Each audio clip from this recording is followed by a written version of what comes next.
Dan pemirsa, Kementerian Keuangan akan menyalurkan dana pemerintah yang ada di rekening Bank Indonesia sebesar 200 triliun rupiah ke Himpunan Bank Milik Negara atau Himbara.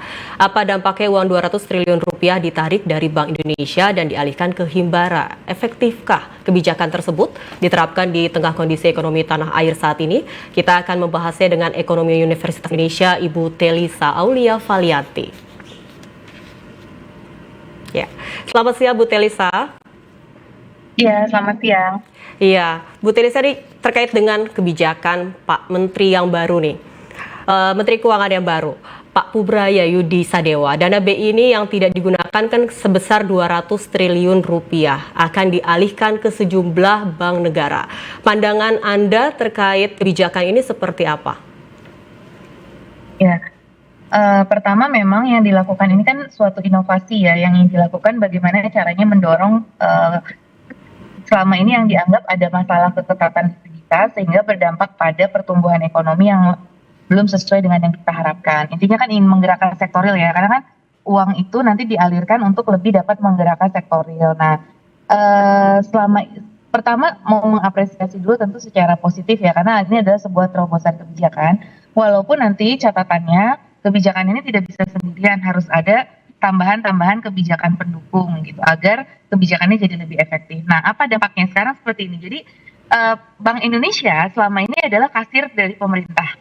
Jadi makanya bank pemerintah naruh dananya itu di Bank Indonesia gitu. Nah, Bank Indonesia punya peran sebagai kasir pemerintah. Nanti dia akan masuk dalam uang primer ya, base money-nya dari Bank Sentral. Nah, mengendap itu dalam arti bahwa karena ada sebagian dana yang disimpan di Bank Indonesia itu ada yang disalurkan kembali ke sektor real, tetapi ada yang memang itu ditahan jadi reserve seperti itu. Nah, reserve ini yang dianggap oleh Pak Menteri yang terlalu banyak mengendap gitu, sehingga kurang dialirkan ke sektor real. Nah, sekarang kalau kita lihat apakah sektor real ini mengalami kesulitan likuiditas ya.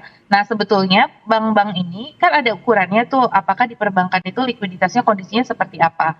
Sebetulnya sekarang itu Bank Indonesia sendiri sudah melonggarkan kebijakan moneternya, terbukti dari BI rate yang turun, dan kemudian kalau kita lihat memang BI dari sisi growth M2 ataupun growth M1 itu kan ada peningkatan, itu berarti masih ada ekspansi dari sisi monetary policy begitu ya.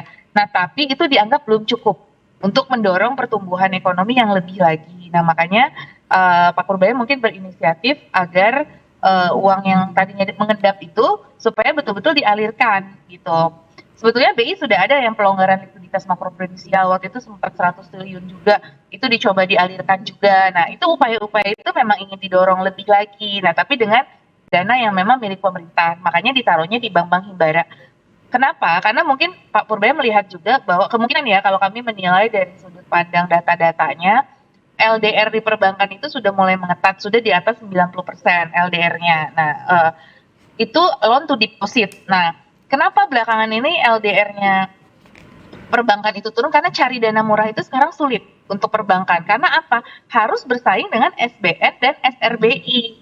Seperti itu. Jadi sudah ada indikasi-indikasi keketatan likuiditas itu karena bersaing sesama aset keuangan itu sendiri sebetulnya. Jadi karena itu sulit untuk mencari juga deposito, karena depositonya sudah pindah ke surat berharga. Nah, itu jadi artinya ada semacam crowding out. Nah, diharapkan dengan adanya peningkatan likuiditas ini bisa mengurangi problem crowding out itu, dan kemudian nanti bank lebih punya ruang untuk menyalurkan kredit ke masyarakat. Tapi catatannya kredit itu nanti akan diserap oleh sektor real, karena kadang-kadang memang bank sendiri sekarang kesulitan mencari debitur yang bagus untuk menyerap kreditnya itu sendiri. Makanya harus disertai perbaikan sektor realnya supaya ini efektif. Jadi nggak cukup hanya kebijakan ini. Ya, betul.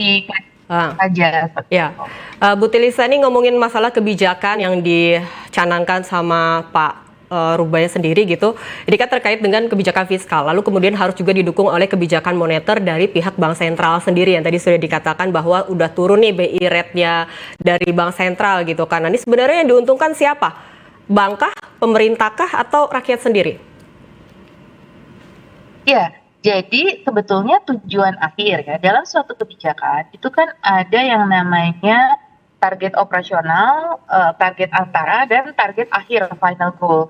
Setiap kebijakan yang namanya public policy yang dilakukan, moneter, fiskal, struktural, ujungnya semuanya adalah final goals-nya untuk meningkatkan kesejahteraan rakyat.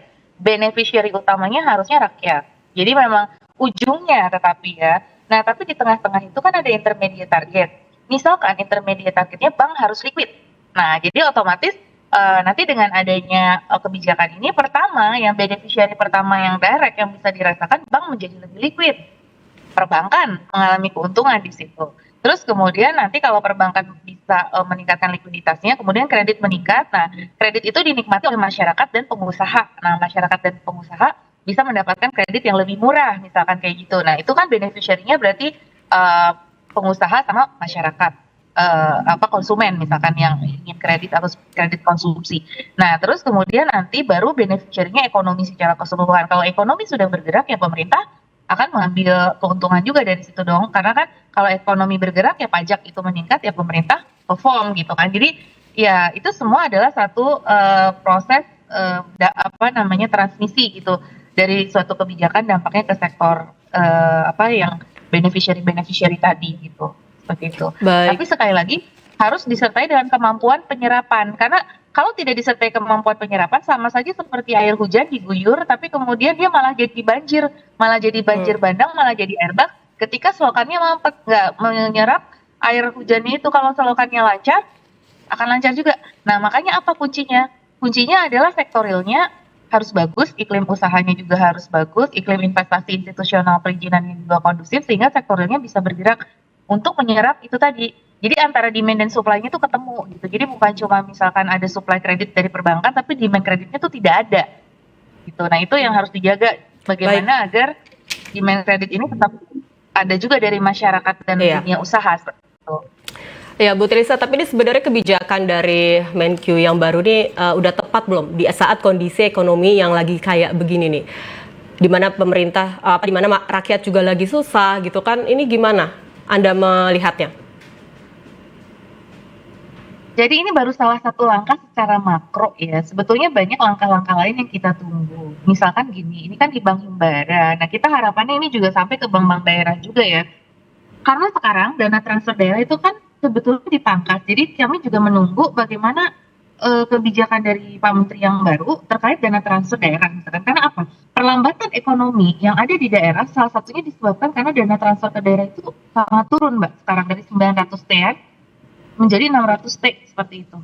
Nah, itu kan turun sekali ya. Jadi padahal itu yang menggerakkan ekonomi daerah. Ekonomi kita tuh masih banyak digerakkan oleh anggaran pemerintah gitu loh. Jadi yang 200 T itu masuk Himbara, tapi harapannya juga bisa menyebar ke bank-bank daerah juga, sehingga bisa mengenerate pertumbuhan ekonomi daerah seperti itu. Bu Tilisa, ini agak menarik. Harus disesuaikan gitu loh kebijakannya. Bu Tilisa, ini menarik nih, karena saya juga agak sedikit penasaran. Kalau misalkan kan tadi Pak Purbaya itu berusaha supaya ekonomi berjalan dengan menyebarkan lending kredit seperti itu gitu ya ke masyarakat. Lalu kalau misalkan bunga banknya sendiri tidak turun gitu, apakah itu akan bisa bekerja gitu?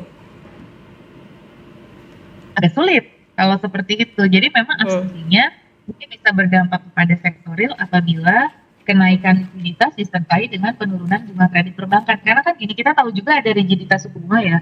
Kadang-kadang BI rate sudah turun, belum tentu suku bunga kredit itu turun ya kan, gitu. Jadi makanya kuncinya adalah suku bunga kreditnya sendiri harus turun. Jadi dengan meningkatnya likuiditas ini diharapkan struktur aset liability manajemen perbankan juga membaik sehingga juga dia bisa menekan net profit marginnya sehingga suku bunganya itu bisa diturunkan gitu. Suku bunga ya bukan menekan NPM sih, tapi utamanya itu menekan si suku bunga kreditnya itu sendiri. Nah, jadi kalau suku bunga kreditnya itu turun, nah, itu kan masyarakat bisa menikmati pasokan yang lebih rendah. Jadi pasokan yang lebih rendah ini akan sangat dampak positif kepada kredit konsumsi, kredit investasi ataupun kredit modal kerja, sehingga itu bisa membangun usaha baru, investasi baru seperti itu.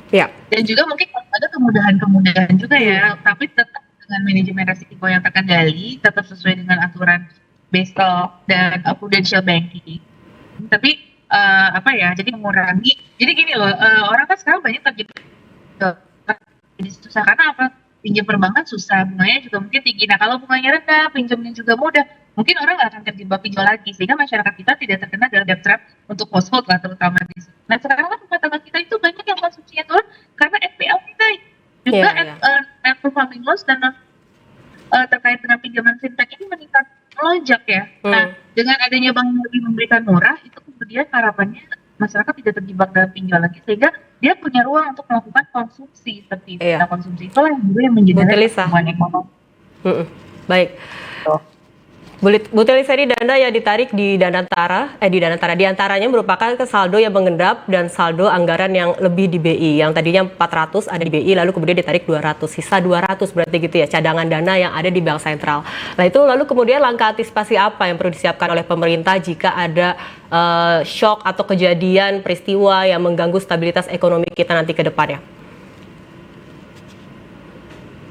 Ya, itu betul sekali ya. Kita biasanya sudah menyiapkan dana-dana cadangan. Jadi kita berharap sih tidak terjadi shock apapun, karena kita istilahnya kan bantalannya sudah dipakai untuk teknik sektoril ya.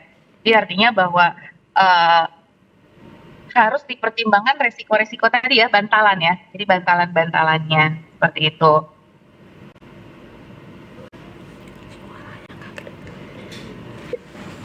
Iya. Jadi bantalan-bantalan itu harus selalu kita siapkan ya. Jadi harapannya itu memang ada persiapannya seperti itu dari sisi bagaimana kita mengatur ya, mengelola tadi.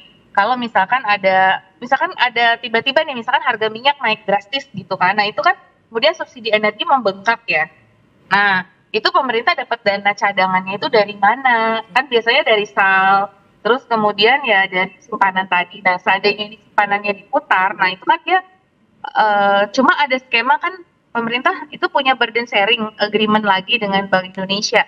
Ya paling salah satunya menggunakan skema burden sharing agreement untuk menutupi mungkin ya. Kan selain ditutupi dari SAL, burden sharing, terus pemerintah juga biasanya sudah punya yang namanya pinjaman standby loan dengan multilateral institution kayak gitu, World Bank gitu, IMF. Nah, tapi kan kita nggak mau ya, kita nggak mau menambah utang dan seterusnya. Dan kita berharap sih perbaikan ekonomi sudah terlihat nanti dalam penerimaan pajaknya. Nah, di sisi perpajakan, pemerintah juga harus sudah punya skenario B apabila ada shortfall atau pengeluaran yang membengkak gitu. Shortfallnya itu kan harus kita cari ini dari mana, menutupi shortfall pajak itu, jangan sampai terjadi shortfall, karena ya harapannya malah ada peningkatan dari sisi kalau misalkan katanya dikatakan Pak Purbaya juga katanya punya program untuk pendapatan negara dari SDA itu banyak bocor. Nah beliau punya program untuk mengenforce itu supaya tidak bocor. Nah kalau itu sudah bekerja bisa cepat di tahun pertama ini, ya bisa ada pemasukan sumber daya alam yang bisa menutupi shortfall itu seperti itu. Jadi harus disertai program-program untuk itu tadi yang lainnya untuk jaga jangan sampai ada kesulitan likuiditas di pemerintah sendiri ketika untuk menghadapi tadi shock-shock yang tidak terduga itu.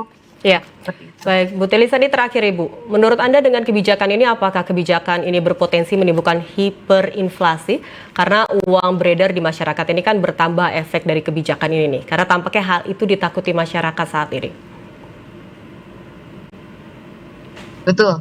Hiperinflasi itu definisinya inflasi lebih besar dari 100% ya. Dalam sejarah kita ya pernah tahun 65 itu kan betul-betul karena pencetakan uang yang sangat masif dan kemudian beda banget ya kondisinya saat itu. Jadi kondisi inflasi kita cenderung deflasi malah kemarin mantuman ya. Jadi inflasi kita rendah masih dalam range 2,5 plus minus 1% seperti itu. Jadi masih jauh dari kata hiperinflasi. Kalaupun akan menaikkan inflasi, tapi masih harusnya di kisaran yang manageable gitu. Harusnya sudah dihitung sih impactnya ke inflasi ya. Jadi kenaikan uang beredar 200T itu berapa persen akan menaikkan inflasi gitu. Sebetulnya ada hitung-hitungannya biasanya. Jadi 200T itu tidak akan sampai menyebabkan hiperinflasi. Kalaupun naik 1 percentage point jadi dari 2,3 ke 3,3 gitu sih Mbak simulasinya. Jadi kayak ya tapi dengan asumsi ceteris paribus ya dari model yang kita punya gitu. Jadi kalau dikatakan hiper tidak, karena memang kondisi sekarang masih